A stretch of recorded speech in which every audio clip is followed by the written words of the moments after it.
welcome back, Pokemon trainers. Professor Chaz here, the lab coat's on back order, and we're here with, I think, episode 58 of our Pokemon X playthrough here on the channel. In the last episode, we made our way to Dendemil Town, and we found a couple places that we could go, but not just yet. Well, technically, one place we can't go to just yet would be Mamoswine Road. I think that's Route 16. I can't go there yet because apparently Mamoswine is concerned with something in the nearby Frost Cavern, whatever it's called. We're not actually getting involved in Dendemil Town just yet because there's more stuff we got to check out here on Route whatever we're on. So we're going to do just that. Let's start off with our usual team recap. We got a paralyzed dragon leading the path. Hang on, we got to do a restoration here. We got to heal him up nicely. Where's our paralyzes? Heals is there. They are right there. And he is good. Okay, actually, he is good in more ways than one because he's level 42. We got to swap him out for our lead Pokemon now being Springer, the Greninja. Our lowest level right now, level 41. He's a lonely Pokemon with Torrent ability, holding the Splash Plate to power up Surf and Water Shuriken. Also has Cut and Grass Knot, rounding out the moves. Look at the speed. 111, very nice. Next is our newly unparalyzed Shelgon Scales at level 42. He is an impish Pokemon with the Rock Head ability, holding leftovers to heal some HP, with Shadow Claw, Zen Headbutt, Bite, and Protect for the moves. Next is Caliburn, our Eviolite holding Blade. He is a brave-natured Pokemon with the No Guard ability. He's got Shadow Sneak, Power Trick, Night Slash, and Swords Dance. Next up is Sailor, our Musharna, at level 42 from Unova. She has a relaxed nature with the Forewarn ability, not holding an item, which is fine. She's got Psybeam, Nightmare, Yawn, and Moonlight. Should I give her something like Leftovers? Probably. But right now, we're going to continue with Chuck, our Unovan Bibarel from the Dream World. He is a lonely Pokemon, much like Springer, and he has the Moody ability, which I love. I've said it so many times. He's got Headbutt, Rollout, Yawn, and Strength for now. We did meet the Move Deleter, or Move... Is it Move Deleter? Yeah, technically. And then, Madam Reminder, I think her name is what she calls herself, where we can actually teach moves back. So that makes things great for versatility. We can get rid of Strength at some point, for example. Anyway, Axel is rounding out the team at level 42, our Roserade with the Poison Point ability, a calm-natured Pokemon holding Black Sludge, with Venoshock, Giga Drain, Stun Spore, and Worry Seed. Now, to break the fourth wall, this is part of the recording session of the past several episodes. It's now currently 10 p.m. at night. It's not 10 p.m. in the morning. This is the evening version of 10 p.m. And I'm kind of sleepy. I don't know why. I thought I got decent enough sleep. Hey, we can cut this. But I guess I didn't. So, a little tired. It might be maybe kind of risky to record a session or a couple episodes if I'm in the middle of sleepy time. But we're going to give it a shot. I think maybe our levels will hold out. I am between episodes using the trick that Ant-Man mentioned in Captain America Civil War, and I'm going for some orange slices. Try to keep my energies up. Now, were you as confused as I was when he asked for orange slices? Or maybe not confused, but just kind of like, what am I doing? What would be the term? That's the wrong button. There we go. Not really dumbfounded, but I guess confused is the best word I can think of. Like, so what purpose would orange slices serve exactly? And, specifically orange slices. So, if you're like me, you may have already Googled this, but I looked into it, and apparently all it really means is he's using orange slices as a thing to rejuvenate energies. So, it's apparently known as a tradition. Look at the Pumpkaboo! I like Pumpkaboo, it's very cool, it's a grass type, we're gonna run away. Although if I could, or if I did, Heart Scale Night Slash onto our Greninja, we would have a super effective attack on that. But, so, they say during, like kids' soccer games, parents would often have orange slices, which they would bring out at halftime, and all the kids can, get an energy boost from that. So I suppose it, not necessarily oranges in particular, just any kind of fruit, something that could fill up your energy is, I guess, what they could go with, but I guess it's just part of the tradition. So orange slices, good stuff. I like oranges in general. I'm a usually pretty simple kind of guy when it comes to taste and stuff. I like, as far as fruits go, I got, apples, oranges. I love grapes. They're good stuff too. Not really a fan of bananas. I don't mind banana bread, but a banana by itself, just don't have a taste for it, I guess. Let me know in the comments, what is your favorite type of fruit or vegetable? We got some advanced tips here today for you. With a Keen Eye ability, the Pokemon's accuracy cannot be lowered. Keen Eye also lets the Pokemon ignore any boost to the opposing Pokemon's evasiveness. Why is that an advanced tip? Care for a Sky battle with a Sky Trainer? I would love to. Unfortunately, we cannot yet. Isn't that funny? I initially picked up Scales way back on Route something on the coast of Kalos with the intention. I think that's a big one. So, pause on the discussion about Scales. You got Frisk? You found my plate. Excuse me. We mentioned previously, Pumpkaboo has multiple sizes. I think that might be one of the bigger ones. And again, I don't recall what the difference is, but I do think something to do with HP changes based on what size it is. But yeah, we picked up Scales as a bag-on, thinking eventually he's going to be our Sky Battler. Level 42, he still ain't our Sky Battler. He's not quite up to that size or at that evolution just yet. He will be there soon. I'm pretty sure level 45 o'clock is when he'll get there. Alright, what else is going to check out on this route? I don't want to... this will take us back to Lumio City, I believe. I kind of want to clear this route out just to have it done. And be able to go back, back and forth as necessary. But I want to check out the Lost Hotel as well. This kind of underground... What would you call it? Not really a lair, I guess. But, I guess hotel would be the word. Just a bunch of corridors and stuff. And see what we can learn now. Now, this is an interesting, matchup. We have a Water Dark type versus a Water Dark type. But, of course, my Water Dark type does have the old Grass Knot, which is super effective. How heavy is a Crawdon? Super heavy? I'm going to say middle heavy, simply because we did middle damage. And now I'm taunted. I can't use anything but an offensive move. Fortunately for me, that's all I got. No map block, no protect, no Swords Dance. Can you even learn Swords Dance, Greninja? I don't know. What if they ever introduced Swords Dance to Pokemon Go? That would be pointless. It would do no damage. You'd be tapping your screen, not getting anything, except maybe your attack going up. If they did something like that, I would assume it would be like a charged attack. You know what they should introduce? Give everybody, all the Pokemon, potential for a third attack, but make that third attack just a stat boost. For example, Swords Dance on something. You could get that as like a bonus charged attack, and every Pokemon could have... Well, you could have 3 offensive attacks, I suppose, but it would be cool to have a third move on all your Pokemon that is just a stat changer. In terms of actual practicality, wouldn't you say that we Pokemon Rangers are actually superior to Ace Trainers? Only when you get your Zords. Before that, just a bunch of punks. I never saw the Power Ranger remake as of, recent times. You're someone hiding in the grass. I could see your hair. Let us begin our battle. Through it, I will learn all there is to know about you, mwahaha. You think so, do you? Let's find it. You got one Pokemon. Osana has a Pumpkaboo. Well, I think we might be switching because... Weakness to grass? Smart to get out of there. Alright. This little tiny one. Look at this little itty bitty. Also, it might be attack that is affected by the size. Okay, so Ghost and Grass. Oh, here comes the yawning. It is late-ish at night.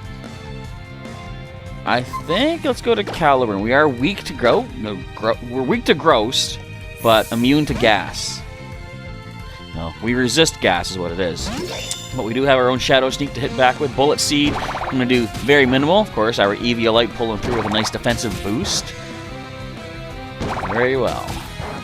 I want some more orange, but I'm going to wait until we're done recording. I've got to wait 15 minutes? I want more of my orange. I feel like I should cut up one of my apples, too. Alright, Pumpkaboo going down pretty quick. Bullet Seed coming through once again. But yeah, as far as fruits, those are, I guess, my 3 go-tos. Vegetables, I like carrots quite a bit. I like... corn on the cob. It's almost summertime. It's going to be corn on the cob season very soon. Technically, I could buy some anytime. We have a... right in the center of Uptown in our city market, there is a produce vendor, Pete's Fruitique. Although it's not just fruit that they sell there. They do sell the vegetables and all sorts of other stuff too. But they sell corn on the cob. I might want to pick some of that up now that I'm thinking about it. I think I might have to go out tomorrow too and pick up some stuff. So thank you folks for putting that on my list for me. Just by listening to me ramble as my cords are all tangled. What's going on? You're definitely the leader type, like the protagonist of a game or something. She is self-aware. We gotta get out of here before she takes over my entire system. What is this nonsense? We got us Lumberry. Now, I'm not gonna do it, but if I was going to eventually use the Berry Master's fields, I would most definitely start harvesting Lumberries, because these are so great. Full heal in berry form, essentially. We're under attack again. Excuse me. I see a double battle. See it? Top left? Yes, that's right. They actually make a Power Rangers reference. I'm the red Pokemon Ranger. Tyrannosaurus power, go! Now, the classic Power Rangers, people may make fun of it today. No one did back then. Of course they did. But I was a fan of it myself. I really enjoyed not using our Greninja against this because we don't have anything really good. What would be our best? I think let's go into Caliburn. Good old defenses. This Sliggoo, of course, Gumi's evolution, may have special attacks like Dragon Breath maybe, but we resist it. Maybe some sort of Water Pulse. They got a physical Body Slam doing nothing to us. I believe if we hit it, it might have, what is it, Gooey ability? I think, which does lower our speed. And this might lower our accuracy. Nice thing is, we have the No Guard. So we don't see the Gooey. Let's go for a potential critical Night Slash. Rain Dance. Interesting, I was going to mention this too. From what I know, I think Gumi evolves into Sliggoo just at whatever, a certain level or something. But I'm pretty sure you need to be on a raining route for Sliggoo to evolve into its final form, Goodra. Is that correct? Is my professory knowledge pulling through even though I'm still sleepy? Oh no, the red Pokemon Ranger is in trouble. We need Megazord power now! But I enjoyed Power Rangers back in the day. It was... Okay, pause for a moment. It was cool to see eventually when the Thunder Zords came into play, because now this is, of course, no one knows what I'm talking about unless you actually watch the original Power Rangers, but they had these giant robot dinosaurs as their big mechas. Japanese shows tend to have giant mecha whatevers, and they get destroyed at one point but rebuilt into new Thunder Zords. And it always seemed weird that the summoning video for that, summoning clips where you see the original Dinozord in its full form, but then it gets converted into the Thunder Zord. But whatever. What I hated was, first of all, the Thunder Megazord looked so cool. Some random skeleton comes in, destroys the Thunder Megazord and the Tiger Zord. That's a whole other thing. But I mean, sure, it was the main villainous's brother, Rito Revolto, but it was the Thunder Megazord, and some newbie just comes and tears it apart. Why couldn't any of the other monsters dealt that much damage? Not that I wanted the Thunder Megazord to be destroyed. Don't miscue my words. Anyway, let's settle down and keep moving on with Pokemon. You're pretty good, You want to join my Ranger team? You could be the, I'm going to say purple. What are you calling me blue? Am I wearing anything that's blue other than pants? Granted, the pants are blue, but am I missing anything here? What's through the grass? Oh, I already fought you. Okay, what's through this grass? There's got to be something. There's absolutely zero. Just a bunch of wild Pokemon. But if we find a shiny, it's worth it. Do you think... I'm sure I've mentioned this before, but do you think we're going to ever see a shiny in this playthrough? The potential is there, but it remains to be seen. Of all our playthroughs on the channel, I've done everything except completing Gen 6 here. We've only seen 2 shinies ever, and they were both in Gen 4. If you haven't seen my Pokemon Pearl playthrough, you can check that out. That's where we found our shinies, only one of which was on screen. But it's kind of crazy to think. Of course, Gen 1, there were no shinies. As I said before, technically, You could argue that there were shinies, but you couldn't see them until you sent them into Gen 2. Allow me to honor you and your Pokemon with a battle. Don't you think Pokemon are just gorgeous when they're showing off their moves? I don't like the fact you probably have a Fairy coming in and I got a Dark type coming in. Sisters, what is it? Ackless and Eos. Oh, we indeed see a Fairy type on the field. And that's not good for either of my lead Pokemon. Okay then, so I could see, well, clearly we're not going to see any Psychic moves going to Springer. So I think what we should do here, in case we see Fairy coming at him, I'm going to go into Caliburn on Springer's side. He needs a bit of a heal too. And let's swap into Sailor on Scales' side. Let's see if this works out the way I'm hoping. I mean, we could be seeing Fairy on either side. If we see Disarming Voice, I believe that hits both targets.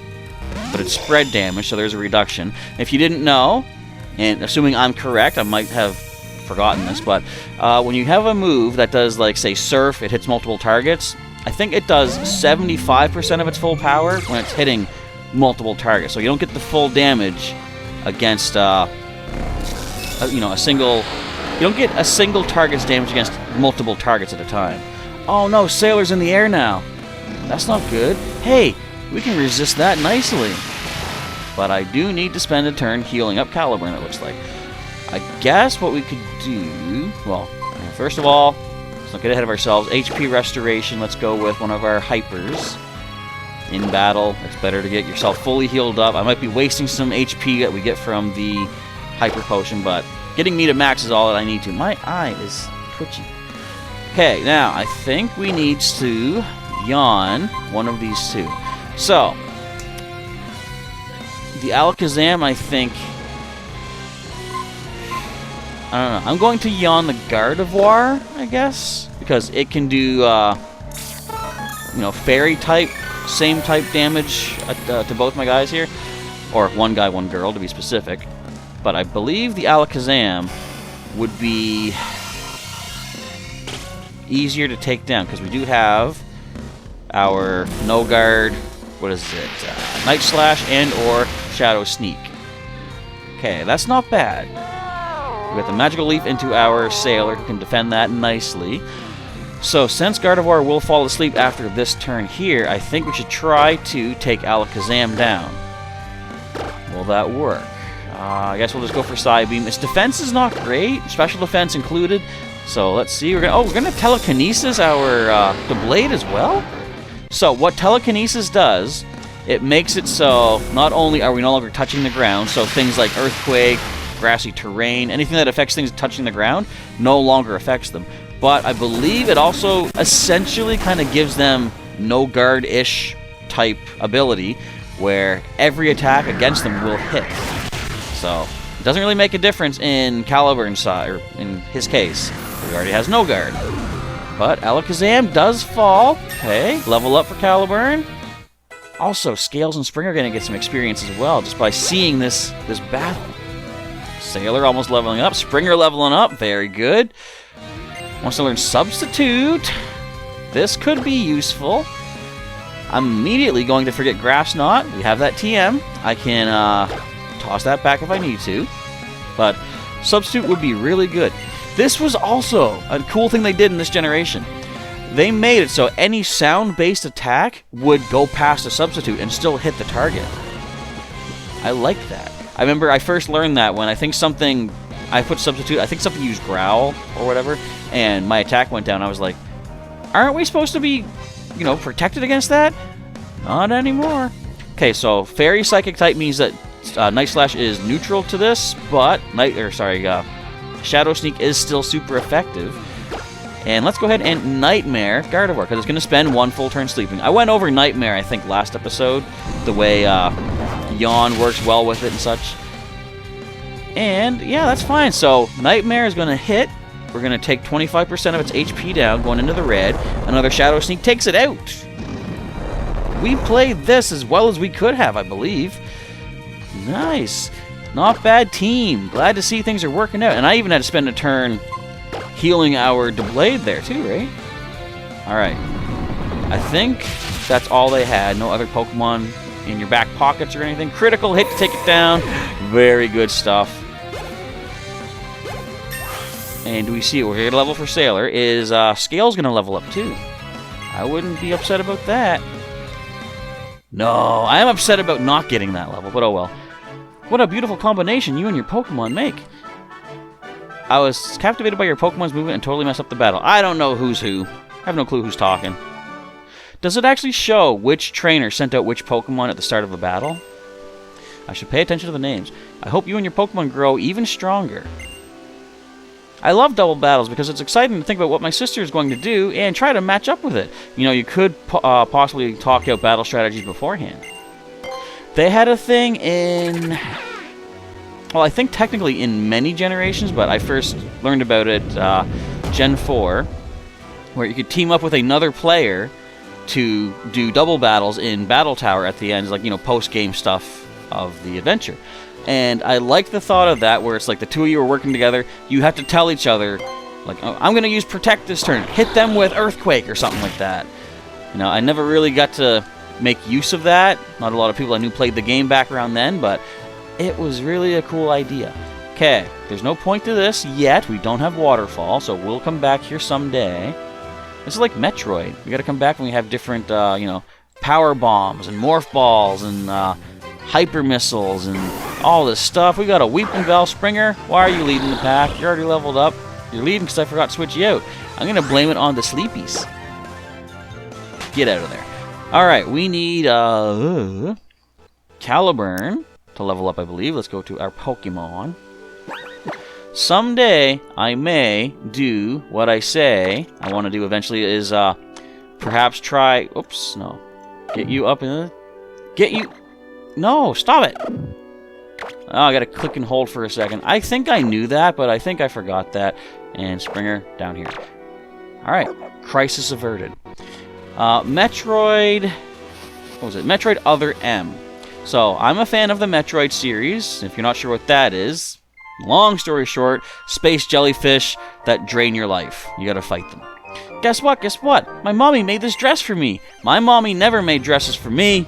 I'm hashtag jealous, Alice, with a Cliff Keep. So, I've enjoyed the Metroid franchise quite a bit. Many of the games are fun. Okay, to continue that, I will say definitely I should switch. Metroid Other M is fun. It's an enjoyable game. What I should switch. What's our best bet here? I don't have Gyro Ball anymore. I guess we still have Shadow Sneak. And we could still use Night Slash. It's resisted, but it's something. Itchy Eyeball again. Not itchy, there's something in it. Could you imagine an eyeball being itchy that you have to scratch it? Don't ever try. But Metroid Other M, story-wise, it hurts in many moments. It'd be fun to play it out, though.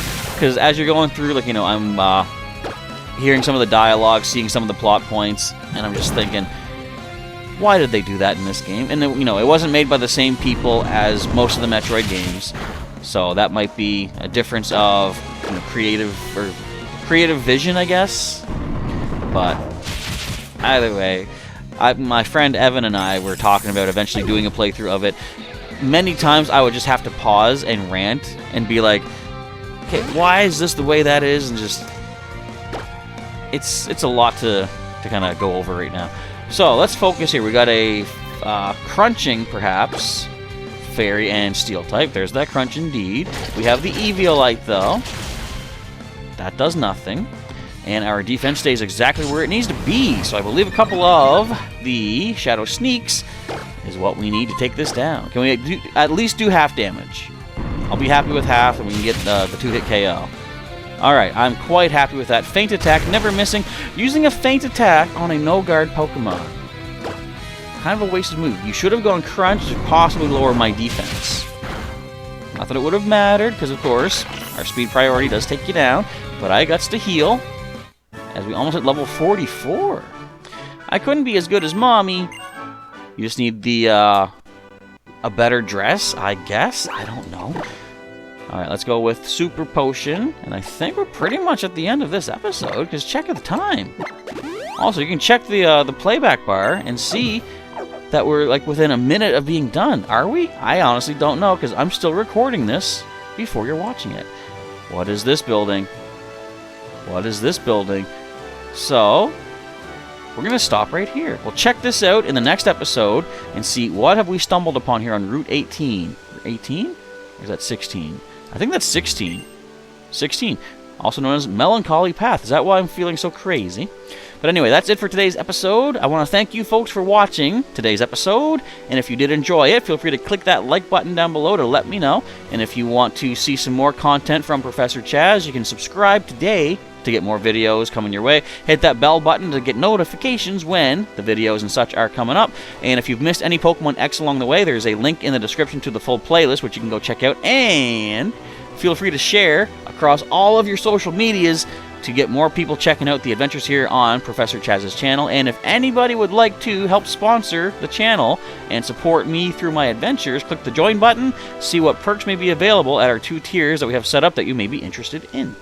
But that is it for today. So thank you folks again for watching. Professor Chaz is signing off to have some orange slices, and I'll catch you next time.